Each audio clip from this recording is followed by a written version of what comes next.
Against the manner where tyranny is Lord, rich and poor. Together we go, forward with Ivanhoe, with Ivanhoe.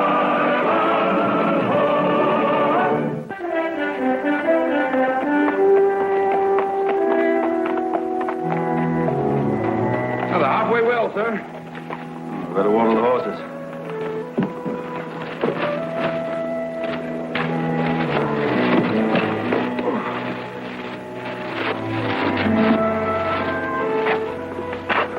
How are you feeling, sir? Well, that's a good guy. One moment I'm shivering cold, the next minute burning hot. It's like the fever I had in the Holy Land. Put this on. Oh, thank you. It'll pass. You should have rested after yesterday's tournament. 10 jousts in 5 weeks and 3 wicked wounds. It's too much. It's not worth it. Well, not worth it. We won enough plates and trophies to pay for our travels for many months to come. Well, we're not going any further until you've had a rest. Well, we can't stop here. You know, this is Murder Mile. There's more robberies on this stretch of highway than any other place in England. All right, I don't care. You're too ill. Oh, we must move on. Now, beggars can't be choosers. Now, sit down. You've got to rest for an hour or so. Or the fever will have you out of that saddle as sure as any robber's arrow. Go on. A drink.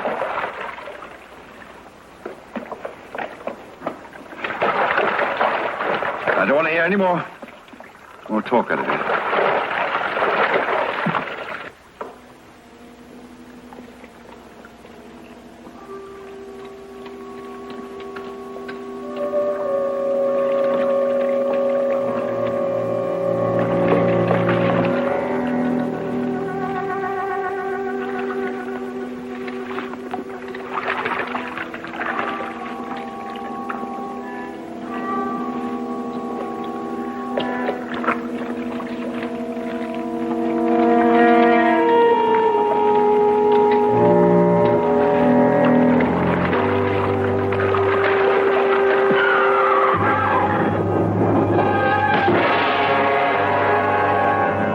Good day to you, sirs.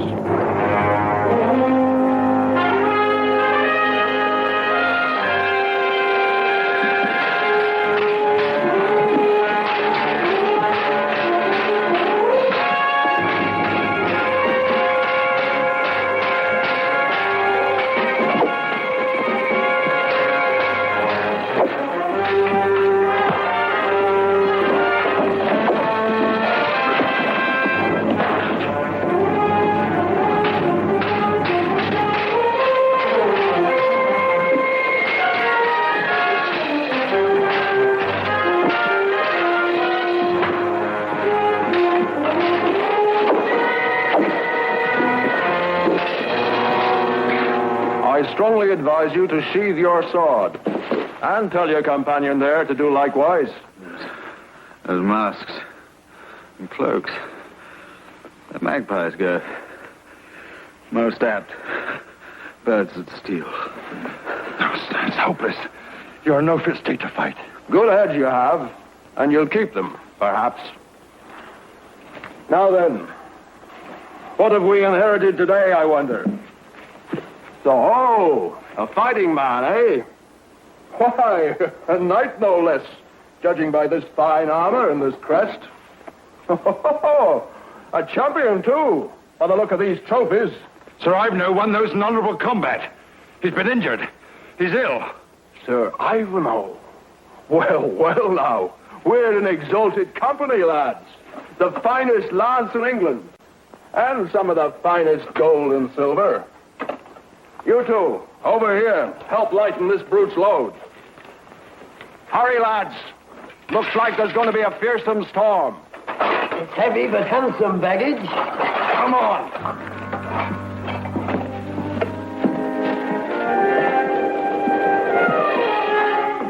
We'll catch up with them. And I'm shaking off this fever. Can you stick it out a bit longer, sir? We'll take refuge in the first house we come to.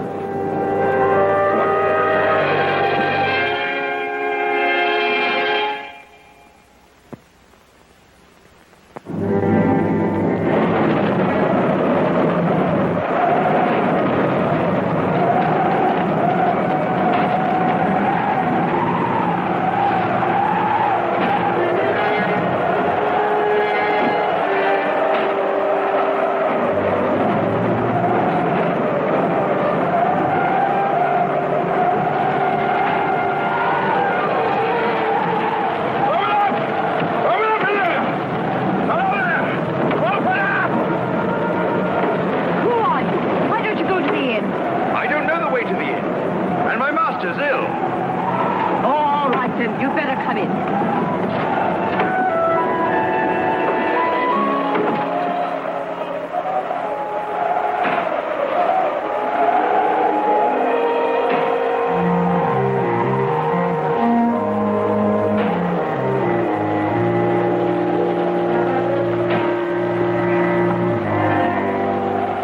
You cannot stay here. As soon as the storm passes, you must take him to the inn. Well, we haven't got any money. You see, we were set on by brigands at the halfway well and robbed. But I could earn our keep. Look, that shutter, for instance. Well, it'll be smashed to splinters if it's not secured. Have you got a tool keg?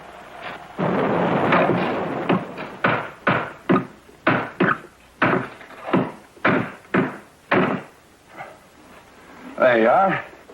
I'll fix a proper boat for it in the morning. Ah, it's a nice, snug little house you have here, mistress. Long time since I've seen anything so bright and pretty. Well, surely this shouldn't be here, should it? Can I move it for you? I doubt it. It's as heavy as an oak tree. It would take 2 men to lift it up there on the beams.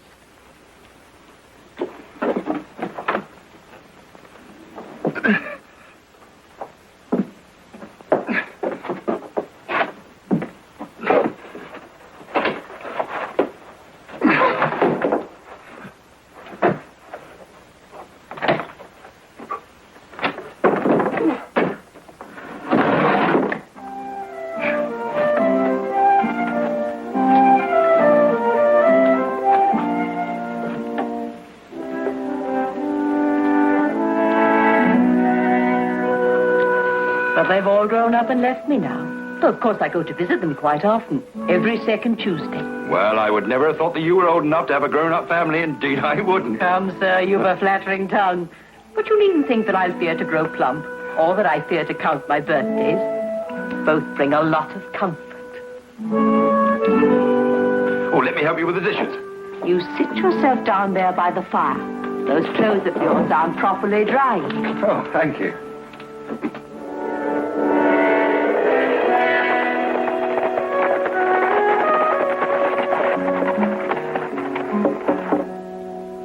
I understand there's an inn and a few cottages a mile or so along the Truro Road. And we can't be far from the coast. How long have I been in that bed? Some 20 hours. Enough time's been lost. I had to fight hard for those trophies the outlaw stole, and I intend to fight just as hard to get them back. Well, sir, at least can't you leave it until tomorrow now? After all, the storm will have washed away their tracks, so it can't make any difference, can it? Well, perhaps you're right. But first thing tomorrow morning, then. I think you're wise, sir. It might take a long time. A long time or not, I'll find them. Well, if I have to chop down that whole forest, one tree at a time to do it, I'll find them. Oh, good morning, Sir Knight. Oh, good morning, mistress. The countryside's alive with robbers. Several bands of them in the forest, so they say. Well, the ones we've met were Most unusual in their dress, and in their methods. Yeah, like magpies. I expect they go under that name, don't they? I cannot say. I keep to myself, you see. Living alone so near the forest, I've no wish to hear of such things. Well, there's good sound sense in that. Don't worry, I'll clear.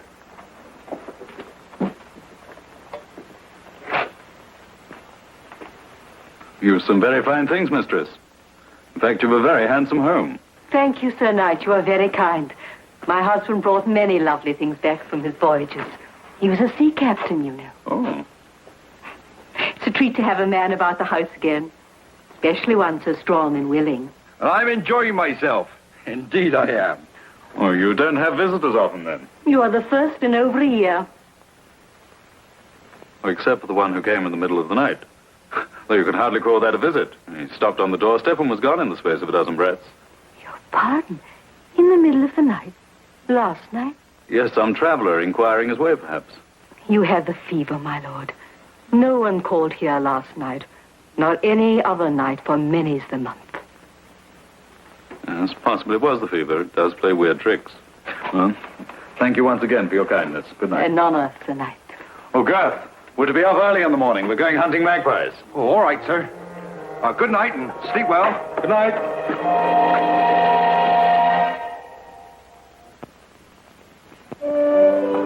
Well, how do I look? A villain. A seasoned villain. Good. Well, they say the birds of a feather flock together. Let's hope that includes magpies. From this moment on, we'll act like outlaws. Well, where to first? The murder mile? No. The inn, I fancy if we start asking questions there first, word will soon reach our friends of the forest. But it won't work if you grin like that. Scowl, man. Scowl. Come on.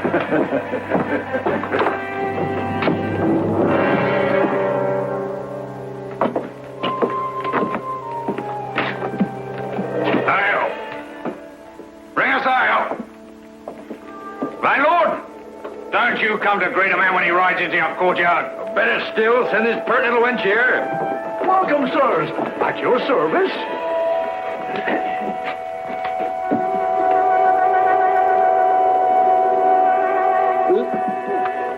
Hey, the filthy swill. Now then, landlord, we're looking for friends of ours. They're men of the forest. There's 5 of them. You know who I mean? Aye, sir. Everybody knows the 5 magpies, but they do not come here. How can we get word to them? I cannot say. Oh, yes, you can say, little landlord, and you will say. Now, we bring an urgent message from a friend of theirs. How can we arrange a meeting? Well, perhaps you Tell these men nothing, Agger. I see him yesterday in the garden of the widow's cottage. Only then, this one has 2 good eyes. It's true enough, friends. But I have my reasons for keeping the face at least partly hid. My companion here and I did stop the night at the widow's cottage. Throw them out. Why, we've done you no harm. Anyone that can stop under the same roof as the widow of Woodcote must be as wicked and hateful as she is. She's brought misery to a dozen decent homes, the evil hag. A cheat and a skinflint. Everyone detests her. Everyone that's decent and honest. Is it decent and honest to blacken the name of a woman without proof? What more proof do we need? She puts curses on people and brings disaster on all who come near her. She's a vile old witch. Take that back!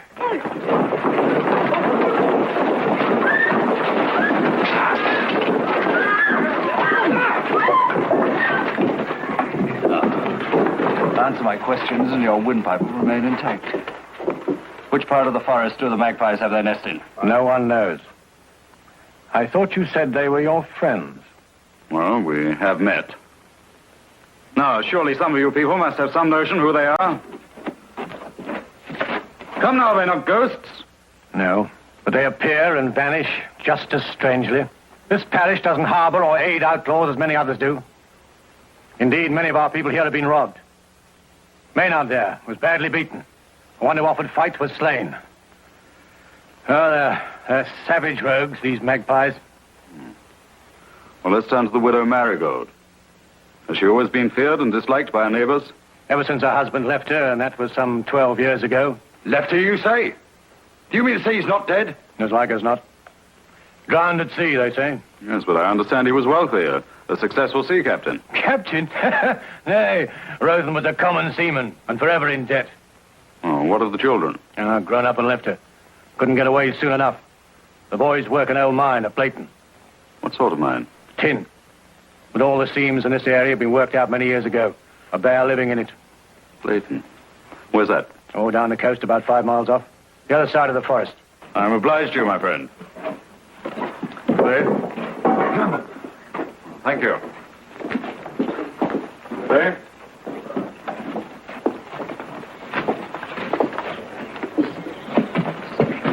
Do you believe what they say about the widow? Well, I suspected her for some time, for a number of reasons. Now I'm sure. No, I just can't believe that she harbors thieves and outlaws. Not in that little cottage. What about the horseman that came in the middle of the night? Well, you could still have had the fever. Yeah, possibly. No, I think we must contrive to remain her guests. Because I fancy before long we'll meet up again with the magpies. If you think I'm going to spy on you, you're very much mistaken. Calm down, Girth. If she's nothing to hide, no harm will be done. Have you ever tasted such a cake? She bakes like an angel and cooks like a royal chef. Here, have some more, Sir Ivanhoe. Oh, no, thanks. I've had more than my share already. Oh, well, it's time I made ready for my outing. Today is the day I go to visit the children. Every second Tuesday. Oh, I'd like to meet them. Can I come along and keep you company? Oh, I should like that, Master Girth. But it will have to be another time. Have you forgotten that you promised to cut logs for me today? Oh, I remember. Well, I'd better get off and do it.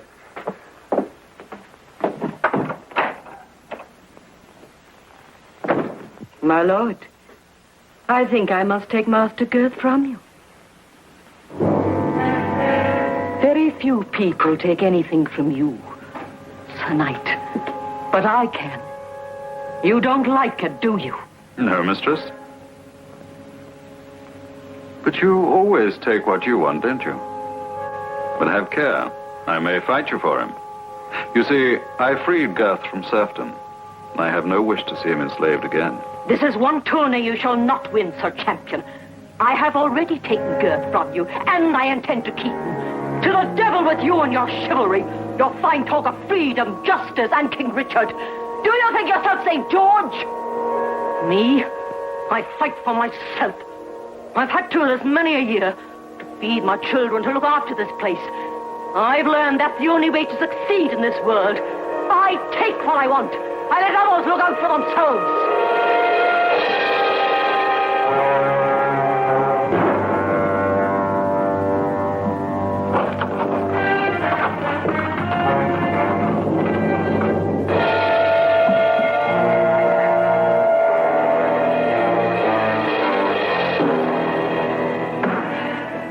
You look a proper picture today. As pretty as a young girl. Thank you, Master Girth.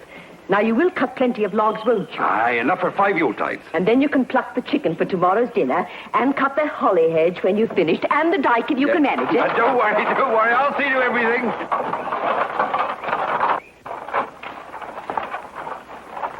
Girth, get the horses at once.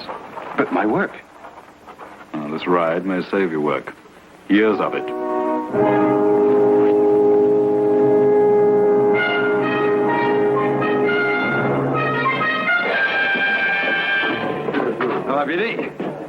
Our friends, Sir Ivanhoe wants a few words with you. I think I know who the magpies are, but I'll need your help to catch them. Do I have it? Aye. Well, come on then.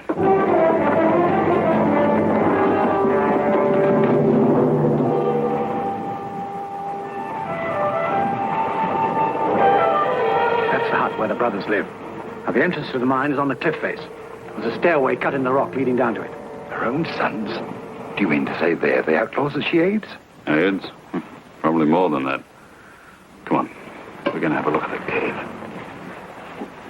Swindle me out of my share, would you? Lazy, ungrateful pups. Cheat your own mother, would you? The one who brought you into the world, fed you, clothed you, fought for you all by myself all these years. The one who taught you your trade. Swindle me out of my share, would you? Who is that? It's a voice you haven't heard yet. Come on. It must be the way to the mine.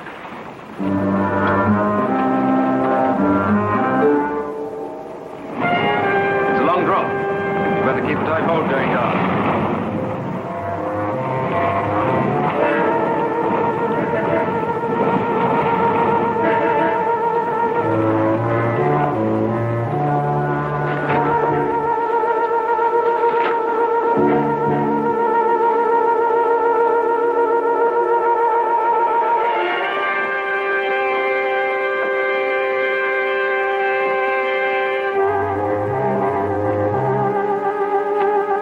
There's a goodly profit in this sort of tin.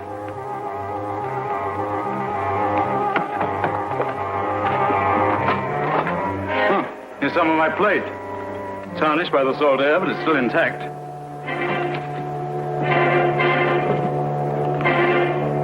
Sir! Well, you better bring that up with us. When the villagers see that, they'll be ready to raid the nest.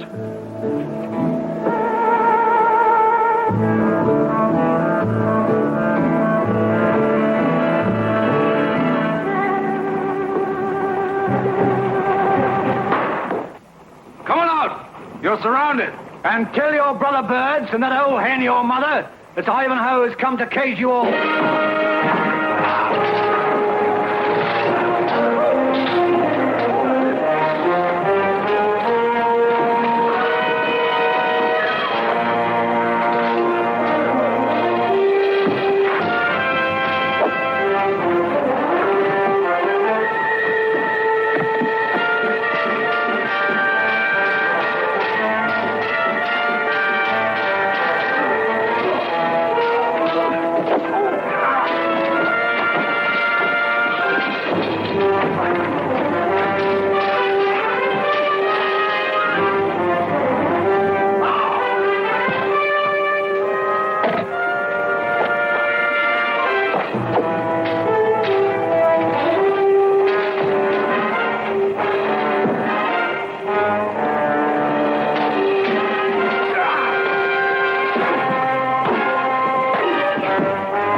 What have they done to you? There, now, my baby.